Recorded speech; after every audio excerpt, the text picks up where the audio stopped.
The Tennessee Horse Trails and Campgrounds podcast is hosted by Josh Guin. In this podcast, he discusses the background and purpose of his project, which is to create a comprehensive horse trail directory for the state of Tennessee. He highlights the need for such a resource and the challenges he encounters while riding trails and staying at campgrounds. He shares his experiences and perspectives as he explores various locations and discovers historical treasures. In the podcast, he explains the features of his website, tnhorsetrails.com, including videos, a blog, and a map function. This podcast aims to provide valuable information and to promote local businesses. Thank you for tuning in to the Tennessee Horse Trails and Campgrounds podcast. Here's your host, Josh Guin. Hello and welcome to the Tennessee Horse Trails podcast. We're glad to have you on the air today. We're visiting with Heather and Tim at True West Horse Campground in Jamestown, Tennessee. This is in big South Fork country. We're glad to have you guys on. Thanks so much for joining us. Yeah, thank you for having us. Yep. Well, I tell you what, we came out there last year and just had a great time. I brought all my family. We were riding. We had our foreign exchange student with us, and you know, the campground there is so cool. We've actually camped there several years in a row. And one of the things that you're going to see at this campground, guys, is that when you drive up, it's like a Western town. The first thing you see is it's got curb appeal. It has this whole Western storefront kind of scene right there in the beginning as you're driving in. And then it has covered wagons out there parked. And Tim and Heather have been working on this place so much over the last couple of years, have really done a lot of work on it, have revamped a lot of things there, and have made it very special for customers coming in to stay with them. In our trip last year, Heather, one of the things that we loved about it the most, or at least my kids did, was that you have fishing ponds there on site, right? Yep. Yeah. So it was Dean mostly, my middle son, and man, when he got out there, I don't know how many bass he caught out of that pond, but I mean, he stayed in that pond for, I think, 3 days, just fished day and night all the time. So that was his big thing. But then, you know, we had the other kids there and they had things to do. It's wide open spaces at your campground. And of course, we had some really great riding on the trails. Tell us a little bit about the drive into this place. You know, we always talk to our fellow trail riders about what's it like getting there to your place with different size trailers. Tell us about the roads. Well, we've got several ways to get to us. You can go in through 297 through the gorge, which it's a beautiful drive if you're not afraid of the curves and the hill, but it's a beautiful drive. A lot of people will take the alternate route and go through Huntsville. A little bit longer of a drive, but it's beautiful backcountry roads, real easy to navigate and get to. So there's 3 different ways to get here, but they're all beautiful drives. Good. I tell you what, I've taken both directions, and you know, Leatherwood Ford Road comes in, and it's a big, wide road, right? Yes. But you know, you go through the gorge. Is that through Oneida? I think that if you're coming from an Oneida, Scott State Park, you'll go through. Yeah. So I've taken that one. Now, guys, if you're going to take that road, you know, make sure that you're not overloaded. It's hilly. You're going through an actual mountain gorge, and I mean, it's got U-turns. Yeah. I don't know how many it has, but it's got a lot of curves in it. Yeah, there's right? a couple hairpin turns, and it's a really good steep grade. Just make sure your saddles are locked in there. Yeah. Because they're going to slide off those racks. That's for sure. That's right. That's right. So we've real big rigs make it through there just fine, but you've got to be a confident driver. That's for sure. Absolutely. Yeah, I agree with that. In our experience, we had a big trailer. You know, what we experienced with our long trailer was that in those hairpin turns like you're talking about, when we were making those turns, our trailer was in the other lane, you know, whenever we were making that sharp turn. So you have to be aware of those things. I recommend coming in from the other side. Would it be the Jamestown side? Yeah, Jamestown or Huntsville. A lot of people call it the Huntsville way. Yeah. So that way is just a straight shot, super easy roads. And I believe that you guys have directions on your website, right? We sure do. And Okay. when you make reservations, you get those directions with your confirmation and with your pre-arrival. And our cell phone numbers are listed in that email. Please keep that in your phone, because if you have, any issues on the way, we all know how it is. Give us a call. We'll come help you. Yeah, that's great. And you guys are known for customer service there. Every time that I've been there, it's been full service. You show up and you guys are right there ready to help with the trailers and all kinds of things like that. And you don't really see that everywhere. No. You guys are going above and beyond on customer service, and I appreciate that, especially for those people that maybe aren't very good at backing the trailer. I've heard that you guys will even assist with that, right? We will. We actually get a lot. Last year we got a lot of first timers. It was their first time coming out all on their own, and they heard that, we had good customer service, and they just wanted to make sure that they were in a place where they're not going to have 100 people staring at them while they make their 20-point backup. We've all been there. Listen, absolutely. We still do it. I don't care how good of a truck driver you are. You're still going to have to pull up a few times. Yeah, that's right. But yes, if you pull in, no shame, no game. All you got to do is ask. We'll get you backed in. You don't have to worry about it. That's awesome. That's great. Well, I tell you what, we enjoyed our stay. Like I said, we did so many things while we were there. What's that little store called that's down the road that serves lunch? Beatty's. If you guys go to anywhere in this area of Jamestown, I guess, but especially if you stay at True West, be sure to visit Beatty's, and Heather can tell you about that store. We always go there to eat lunch, and they have the best burgers. Oh, absolutely. A lot of good stuff there. Let's talk about your campground. So the first thing that I want to talk about is the amenities of the campground. You have a lot of things that are offered. I have a list right here. You have the round pen, you have shower houses, hay, on-site, Wi-Fi, free bedding, firewood. Yep. You even have a propane tank where you could refill propane on trailers. You have the ponds, the fishing ponds, which you can camp right beside. And there's a dump station on site as well. So you get all of those things. Did I miss any amenities that you guys have? We carry total feed. We carry ice. We have hay. We pretty much have just about everything you might have forgot. Yeah. And the other thing that, I think is a real draw for your place is the store. You guys have a huge store with everything. You've got apparel, you have tack, feed. Yep, camping supplies, camper stuff, even bungee cords. Just those little simple things that you need that if someone comes in and says, hey, do you have this? If we don't, I order it in, because it's always something little that you forgot that you need. Yeah. You still doing the ice cream? Oh, yeah. Yeah. If I can keep my husband out of it. Guys, ice cream. They have soft serve ice cream there, chocolate and vanilla. Yep. And I don't remember, is that on certain days or is it on weekends? Typically we do Thursday, Friday, Saturday, and Sunday. So on the busy weekends, we have it running from 9 a.m. to 9 p.m. Yeah. And we rated that a lot while we were there with 4 kids. They were on a sugar high, I think, all weekend. Yeah, which is but it's kind of cool, especially in the summer when it's so hot. Be able to go in there and get you something cold. Yeah, we started making root beer floats last year, and that was a huge hit. So yeah, we'll be doing root beer floats all year too. Awesome. So they've got all these things, all these extra amenities here at this campground, but I want to talk now about your stay there.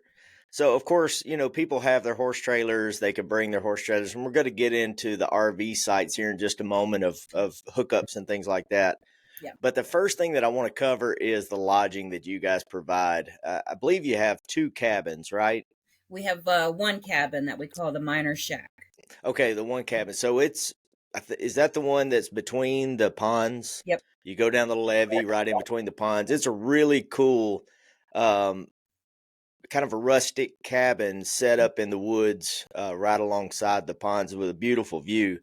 And if you guys want to see pictures of our video of True West, be sure and go to our website, tnhorsetrails.com. We did a full feature for them last year and filmed everything. So you can see what you're going to be doing before you actually go there. You could see all the different options for lodging. And we actually didn't stay in the cabin, but we stayed in something much cooler. And I've never seen anybody else with these.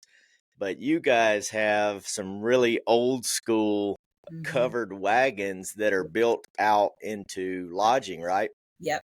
Two Conestoga wagons. Yeah, they're glamping in style.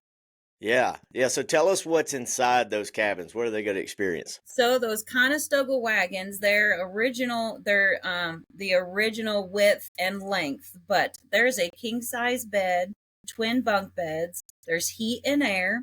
You've got a refrigerator, a microwave, coffee maker, a small kitchen table, all in that big wagon, and you still have room to move around. So Yeah. they're loaded for your comfort. They are. They Yep. were really cool. We stayed in them, and gosh, we stayed in there with 4 kids too. I Yeah. mean, we were. I don't know that they're really designed for 6 people, but they're little kids, so we all just packed in there and had a good time. And Right. and I think during that trip, that was trip before last. I think that was during the winter. And you guys did have the propane, and Yep. it was heated and everything. It was really cozy Mhm. inside, Yep. and you're just not going to get that experience anywhere else. I've Oh, never no. Yeah. never camped in a covered wagon before, so it was a really really cool experience. Now you guys are horsemen as well, right? Yep. Now, what kind of horses do you guys have? Well, we have two Appaloosas. We've got a paint thoroughbred, a little quarter horse, and then he rides a Belgian. A Belgian Tim. Wow. Yeah, man. Is That it takes all my stuff for me. you carry everything, can't you? I carry everything. Don't Yeah. shake nothing up. You don't wobble. You just ride. Well, then That's I don't right. have to, carry a saddlebag. I just put all my stuff in his bags. There you go. That's right. I Well, may not get there in a hurry, but you don't got to worry about me. I'll get there. Tim, I can appreciate that because, of course, I've ridden until recently, until last year I retired her, but I rode a half Shire, half paint Mm-hmm. for, gosh, I don't know how many years, over a decade. And that was my main trail horse. She was 1,450 pounds, 16.3 hands. Phew. And she was fantastic. I loved her. But like you say, you don't get there fast. And, Nope. if you're riding with the gated folks, they're just going to have to go and come back.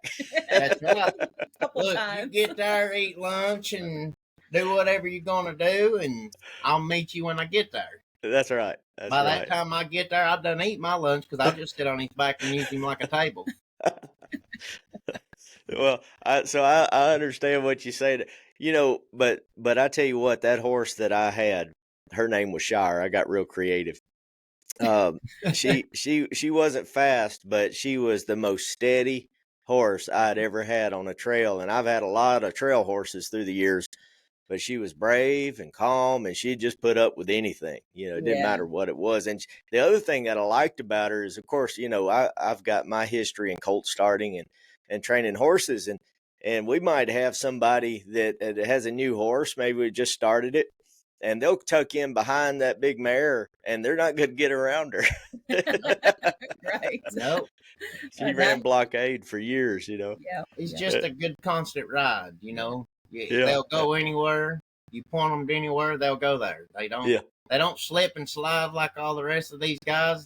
When they go to sliding, they just put feet out and you slide and never miss a stride. Yeah, that's right. And of course, you guys keep your horses there on site at the campground, Mhm. and you live there too. So everything is watched after. There's a lot of people that are coming to camp there, and you're right there the whole time. So let's talk a little bit about the barns and where you're keeping the horses and where people's horses are going to be, maybe in proximity to their campsites. Tell us about the barns. So we have two very large barns, a total of 67 stalls. They're 10 by 10 stalls. We do provide the sawdust, so that's one less thing you have to load up and carry. Each stall has bucket hooks, 2 bucket hooks in each stall. On the front of the stalls, you have a saddle hanger and then a bridle hook there, so you can keep everything up there if you wish.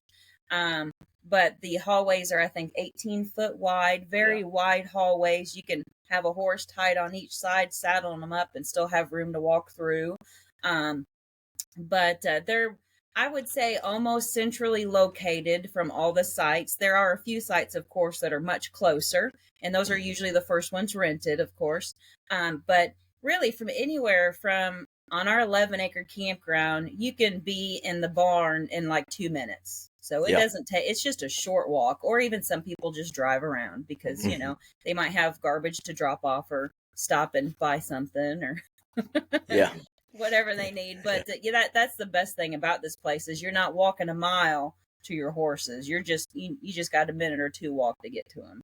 Yeah, I mean, and it is. In my experience, it was a very close walk, just right up the hill to the barns. Yeah.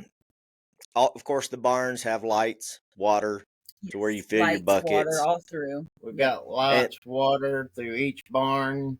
There's hoses that run from them to get to every stall in the barn. The top barn is matted and padded out. It's leveled out. We're working on the second barn to make it just as nice as the upper barn. Mhm. It just takes time, and money. we're working on it. I get But, it. you know, everything needs to be fixed up. It's never ending. It's never ending. When you're here, I'm everywhere. Yep. I'm at one side of the barn, or I'm on the other side of the campground. There's no telling where I'll be at. That is true. I can testify to that. Tim was all over the place while we were there, always doing some kind of project, and of course Heather was too. She was holding down the fort in the store and taking calls and doing work as well. So they are a busy couple, but they're doing a really good job there. The thing about the barns once again is that it's centrally located to the RV sites, and so you have these. It's kind of like a horseshoe shape around the barn of all the RV sites. So let's talk about those. You've got, how many RV sites do you have? We have 34 sites. Okay, and how long are they? What kind of trailer can we fit in They those? range from 42 foot to 100 foot, so we can fit just about anybody in any of the sites. We had a big guy come in with a huge semi rig, and shoot, we just put him kind of cattywampus in 2 sites, and he was good. He was out There of you the go. road, out of the way. So Yeah, we'll make it work. If you're a big rig, we'll get you in a spot. I they ain't will. found a yet that I can't park in any site that we have. We've had from the biggest motorhome you could get that pulls a bumper pull. We'll put your bumper pull right up front in the flat spot up here, unload your horses and everything, park your bumper pull, and we'll back you right in a spot. You'll fit everywhere, just about any campsite we got. Yeah, yeah. It's a really easy campground to navigate, in my opinion, especially as coming in with a big trailer. Yeah. It was easy for us. So you have 2 barns. Well, 67 stalls, did you say? It's 67 stalls. Yep. And what are the dimensions of those stalls? 10 by 10. They're 10 by 10. Mm-hmm. And then you've got all your RV sites, electric and water. Is that all 30 amp? Yeah. All of our sites are 30 amp. We do have 3 sites that are 50, 30, and 110, but every site on our campground has water, and every site on our campground has 30 amp plus. Yeah, for the electric. Okay, gotcha. Yep. Good. That's good to know. I mean, I don't have 50, but you know, some people do. I've just got 30. Not a lot of people do. A lot of people use the 30s, but you do get like the big RVs and stuff that come in. Some of those do run off the 50 amps because they run 2 air conditioning units. Right. So they do run off the 50s. Now they can hook up to a 30 with a reducer, and it'll still run your airs, but you can only run one of them. Gotcha. Yeah. Okay. All right. So we've got the campground there, right there on Leatherwood Ford Road. It's easy access right off the highway. Now, let's go into the trails in relation to the campground and how that works. The first time I went there years ago, I was a little confused about the trails. I didn't know exactly what to do. You guys now have really good directions on how to get to the trailhead. Do you have maps on site as well? Yes, yeah, we keep maps on site. You can go onto our website, scroll all the way down. We've got the map loaded up there. That way you can print it out for yourself and kind of determine your rides for the day. Or when you get here, I mean, I'd be glad to, if you tell me what kind of ride you're looking for, I can shoot you in the right direction, how long you want to go, what kind of overviews you want to look. But from the campground, we're just a 1 mile ride on a private trail to the Cumberland Valley Trailhead. And then from there, you can go a few hours, you can go 8 hours, you can go however long you want. Okay. Right out Yeah. for a day if you want to. Yep. You know, Big South Fork's such a huge place. I mean, Yeah.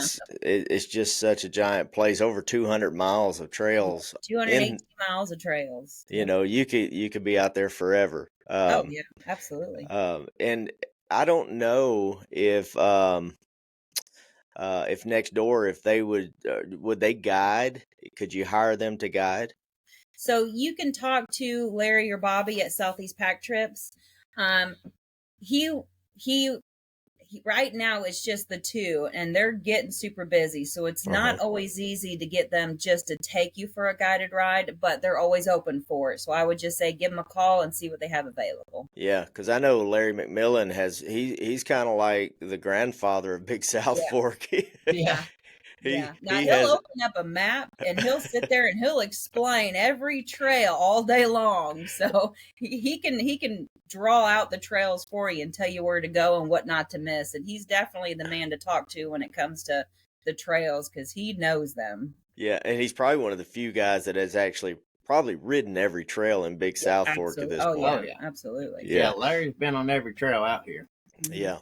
So we'll put a little plug in for him as well as Larry McMillan, Southeast Pack Trips, and he is just right next door to True West and a good friend of all of ours. So, but in talking about these trails, talk to us about, first off, how do the trails work from your location? Where do you go? So we just saddle up here at the campground. We ride across 297. We just got to cross 297, and then we'll take a left, and then we ride a private trail for 1 mile. It's exactly 1 mile. You get to the Cumberland Valley Trailhead, and then from there, you're on this side of the river. So all those trails are very well maintained. They're very well marked. You don't have to be a bushwhacker to be able to figure out where you're going to go. You're not going to get lost out there. So, but they're pretty easy trails to navigate, I would say. So, do you think that as far as skill level of the rider and the horse, that a beginner could do some of these trails? Oh, definitely. Yeah. Yeah. Cause there's wide trails out there. You can ride 2 horses, even sometimes 3 horses wide on some of these trails. And, Wow. and I can point you towards those trails and which ones you're looking for. Cause I picked up a young horse, 4 years old last year, and just getting him conditioned. I just took those easy trails, I call them, and they were just so easy for him. You know, he didn't get too winded. So, but yeah, definitely some easy trails. Definitely some intermediate trails. And if you're looking for them hard, long ones, I can show you where to go. I don't take those. There's something for everybody in Big South Fork. I have been on the easy ones, and then I've been on the ones where I thought, man, I shouldn't have done this. But somehow made it out, by the end of it. But some of the sites that you're going to see on some of these trails, you have caves, streams, you have the river there. You have overlooks. Overlook vistas. You have the gravel roads if you want to get out there and get side by side, do some gating. And the other thing that I like about Big South Fork is that it's sandstone primarily. So it's not like where I live south of Nashville where you have limestone. You know, that limestone, when it gets wet, it's pretty slick. Yeah. But I've been out there with horses without any boreum or drill tech, and they did really good on that sandstone rock. Yeah. I don't feel the need to have the boreum on over here. We ride that thoroughbred that we ride. He'll slip on anything. And we've had him out here, and I've not had an issue whatsoever. Now, if we went to North Carolina or something and went riding, then he would need some boreum. But I mean, I don't think it's recommended really out here. Yeah. I haven't needed it out there either. So let's talk about what do you have a favorite place on those trails? Do you guys have a spot where you tell every customer you've got to go see this? Well, the overlooks are my absolute favorite. I like to top my rides at 8 to 10 miles. I'm not an all day kind of rider because I ride a quarter horse and they're slow. And I just take my time. But the overlooks, I say, are my ultimate favorites to check out. You've got to see the first overlook is my favorite. That Cumberland Valley overlook, that's my favorite. It's an easy ride. You can get it in 2 hours, 2.5 hours for me, and come back, and it's just perfect. It's beautiful. Yeah. And they really are great overlooks. Can you see from the Cumberland Valley overlook? Can you see the river? Yes. Yep. Yeah. The rivers down there. Yeah. Yep. Yep. Yeah. Yeah, there's 3 overlooks over here, and it's a different overlook at each one of them. So you can go to every day, go to a different overlook and just see a different view. Okay, gotcha. So the overlooks, that's always been my favorite too, because a lot of times they'll have I don't know about that one, but they'll have where you can tie off your horses and then you can walk out to the overlook and just sit there and eat lunch. Yeah, they do have hitching posts out there at the overlook where you can tie your horse up and walk out and eat lunch and relax for a little bit, give your horse a break and saddle right back up and keep on rolling. Good. Yeah, so I would definitely recommend that, guys. So let's talk a little bit about your events. Now, one thing that I know about you guys is that y'all like events. Yeah, we do. I don't think I've seen another campground with so many events. You guys are always doing something. I mean, several a month even. And I remember back, years ago when I was doing a lot of events, and my heart goes out to you because those things will exhaust you. Oh, they are. They're exhausting. It'll wear you out planning for the next one, and even all the way down, Tim, to making sure the yard is cut. I mean, it's got to be perfect every time, Yeah. And so you guys are really pushing more than what I see at most places across the state. So do you know how many events you have on the schedule so far this year? 21. 21 events. 21 events. Now, Tim, was that your idea or Heather's? That's all her, man. I know. I figured it was. All her. That's all her. I do a push for a couple of those events, but I'm too busy mowing, so I don't know what event's going on. He doesn't even know what's coming up. I have to tell him. Oh, by the way, you got to cook burgers tomorrow. There you go. There you go. But my job is to make sure I can make sure this place looks as good as I can for when they come in. There you go. Try to keep the grass at a nice level. That way you can let your horse pick a little bit, and it's not too high that it's just crazy looking. Yeah. That way everybody's got a little something. Absolutely. So you've got some big events coming up, and I want to talk about just, maybe some of the horse events. I know you got other events too for other people. You even had, last time we were there, I think it was in the off season during the winter, I believe. There was maybe a biker event that was going on close by or something like that. But one that I want to make mention of is in June, and it's the Mustang Heritage Foundation Trail Ride through Equestrian Legacy Radio. And that's Gary that's running that, right? Yeah, so Gary Holt. Yep. If you guys, for you guys listening, be sure and check out Equestrian Legacy Radio.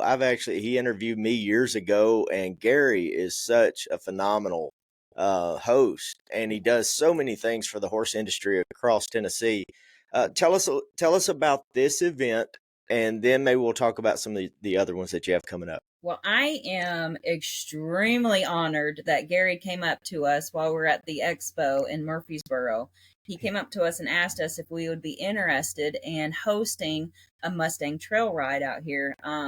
And to me, it just made me feel really good. So June 14th through the 16th, Gary is bringing the Mustang Heritage Foundation here, and he is wanting to we're putting together a big Mustang trail ride.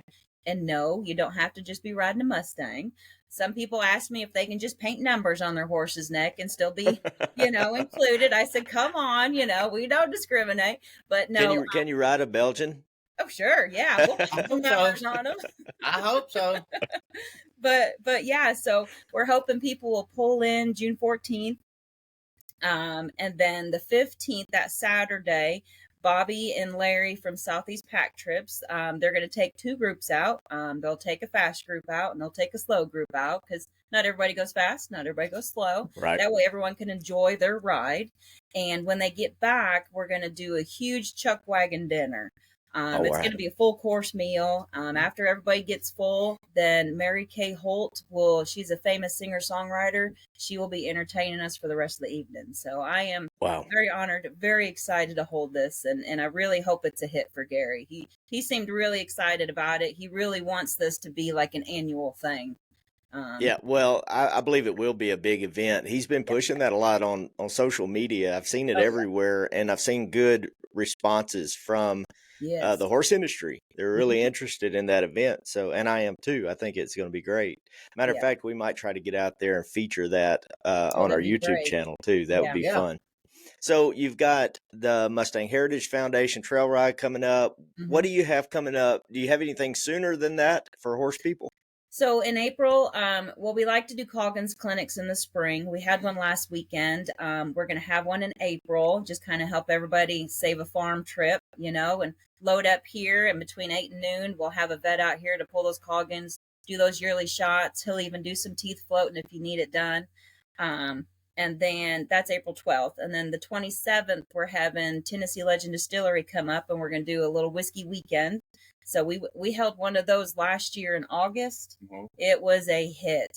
I bet it People was. loved it. It was a huge hit. We had so much fun, and then we had karaoke afterwards, so that was even better. But that's what we're doing April 27th. There's nothing to loosen up people for karaoke than whiskey. There's You nothing know better, right? no, we had a blast with that. But May, we've got the Cinco de Mayo, the Foxtrotter ride coming up. And then they'll have Cowboy Church. So that's May 2nd through the 5th. And then we've got a freeze branding clinic coming up May 18th. So Wow. Dwayne Poole from Georgia, he'll be up here for that. And you guys did that last year, right? Yes, yeah. Yeah, I And remember we that. had people come up here to camp just to get, that freeze branding done. Yep. So, we've heard some stories how people are glad that they did that freeze branding from their horses getting loose, horses getting stolen. Like it really helps people identify where their horse is at, So Such a good idea. Of yeah. course, we had several cases of that last year Mm-hmm. in Big South Fork, even. Oh yeah, right? absolutely, yeah. And I've had my own horse stolen out of my field, and then found him 3 years later on Craigslist. what? Yep. Wow. Yep, sure Unbelievable. Yeah. did. So, yeah, Yeah. I mean, it's important. And, you can do the microchip, but people can't see that, right? So, right. the brand is obvious. It's out Yeah. there, and they're going to be a lot less likely to steal something whenever it has a name on it, essentially. A big old Um, brand. Yeah, Yeah, exactly. big brand there. So you've got that one coming up, and you've got so many other events coming up through the year. Are Yep. these on your website? Yes, they're on their website. I keep them updated on our Facebook. So Okay. I would suggest jumping on our Facebook and pulling up our events, because if there's any, last minute updating I needed to do, it's going to be on our Facebook. Mhm. Tell us what that Facebook page is. So our Facebook, you could just go to your Facebook and just look us up by True West Campground, and then it'll just take you right there. So Okay. And what's your website again? it's www. Okay, great. Is there anything else that just wrapping this up for the day? Is there anything that campers need to know about maybe something they should bring with them to your campground? Well, what I'm going to say is, you were talking about our customer service, and Mhm. Timmy and I, we've been campers our whole lives. We're trail riders, we're campers. We know what our trail riders are looking for. You're on vacation, so this is why we call ourselves full service. When you pull up to our campground, this is what I want you to expect. We're going to get you checked in. Of course, we got to get those Coggins, and then we're going to pull you up to our barn. We're going to unload your horses. We're going to clean the back of your trailer. We're going to unload your hay, your tack, your feed. We're going to get it in the barn. We're going to get your horses settled, get them some water and some hay, and then Tim's going to take you down to your site, get you backed in, make sure you're level, get you hooked up, because we want you pulling those lawn chairs out and sitting down and open your cold can of drink and get on vacation as fast as possible. So that's what we strive for. We want you guys to get in here, get comfortable, and sit down, because we all know how an 8 to 9 to 10 hour ride pulling horses can be. We know how stressful that can be. So You make that all sound so good. I'm going to go hook up and come on over there now. that's what we want to hear. Yep. Well, guys, it's been a pleasure to talk with you, and can't wait to get this podcast out to people. It's just such a great place, and it's one that has special memories for me Yep. and my family together. It was just such a pleasure to be there, and like you say, it was a vacation while we were there. Matter of Good. fact, I didn't even ride much that weekend. My wife and my foreign exchange student did. I sat around the fire and watched the kids fish, and man, that was like the best vacation I could have. I was working on the computer a little bit, but just such a peaceful place to be, and we appreciate you guys working so hard to take care of it. Yeah. Thank you. Anything else you want to add? No. Well, I got you a bigger fire pit now that you can sit around now. Out in the front, right? Yep. Yeah, I think you posted that on Facebook. I saw that. Yeah. Yeah, I went a little bigger than I thought I was going to, but I believe people enjoy it. That's going to be a bonfire, right, Tim? Yeah. Yeah. Well, Gotta be able to get everybody around. That's how you meet new people. Well, that is true. And one of the things that we didn't mention, I do want to make mention of, is the pavilion. I didn't talk about the pavilion. Right there in the center of the campground, you have an indoor pavilion there with some games. We hung out in there. I think it was raining that day or something, and so we got in there, and I think there was cornhole and there's a TV in there and all kind of stuff. A lot of picnic tables where if you have a larger group, you can come in there and meet together and have fun and play some games and hang out, maybe eat a meal. I believe there's a grill too, right? Yep. Yeah. So you have that for the larger groups, and now you have a bonfire pit. So you get no matter the size of the group, you're set. Yep. That's right. Yep. All right. Big or small, we'll take them all. There you go. Guys, thank you so much for joining us today. It's been a pleasure talking with you. Yep. Thank you very much, Josh. We appreciate it. Yep. All right. Hey, so you guys listening, I want to make mention of a couple things. Just be sure, if you want to watch footage of True West, be sure to check out our website. It's tnhorsetrails.com. Also check us out on Facebook. It's Tennessee Horse Trails and Campgrounds Facebook group page. And recently opened that page, and it is blowing up. We want to keep that as a point of contact between my family and yours, so that if you have questions about campgrounds, you can post them there. A lot of our campground owners and managers are on that page as well. So they can jump on there and chime in and answer questions for you. But then you also have everybody else, all the other trail riders that are also answering your questions. One of the things that you're going to notice about our videos, about our website, about our Facebook page is that everything is positive. We don't gripe, we don't fuss, we don't complain, we don't promote that. If there is an honest opinion, that's one thing, but you're going to have a lot of good people that have good hearts and good spirits, and they're going to be talking to you about their favorite places around the state. So be sure and join us there, along with our YouTube channel, which is also called Tennessee Horse Trails and Campgrounds. We look forward to seeing you next time, and we're going to have Robert Dalton on for our next one. We were supposed to have him on for this one. They had a little connection issue, but we're going to have him on with Laurel Hill Trail and Camp near Lewisburg, Tennessee. So you guys stay tuned. We'll be talking to you soon. Take care.